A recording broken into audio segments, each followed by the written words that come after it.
Au centre de congrès La Bourse à Namur, le 25 novembre dernier, une journée d'études de l'Union des villes et communes de Wallonie a fait le plein. Il s'agissait ainsi de brasser les actualités de l'aménagement du territoire et de l'urbanisme. 2 ans après son entrée en vigueur, à quel bilan et à quelles nouveautés devions-nous en effet nous attendre pour le code été?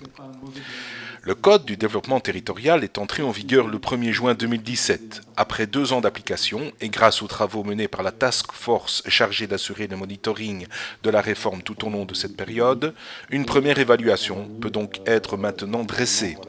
La première partie de cette journée était destinée à brosser un bilan concret et pratique de la mise en œuvre du Code été, en pointant notamment les principales difficultés rencontrées par les villes et communes. Ces 2 années ont également été ponctuées de nombreuses réformes qui ont impacté parfois conséquemment les modalités d'application des politiques et procédures urbanistiques. La dernière en date étant l'arrêté du gouvernement wallon du 9 mai 2019 qui modifie la nomenclature relative aux dispenses de permis. Mais c'est également au travers d'autres polices administratives, environnement, voirie, logement, que des changements notables sont apparus.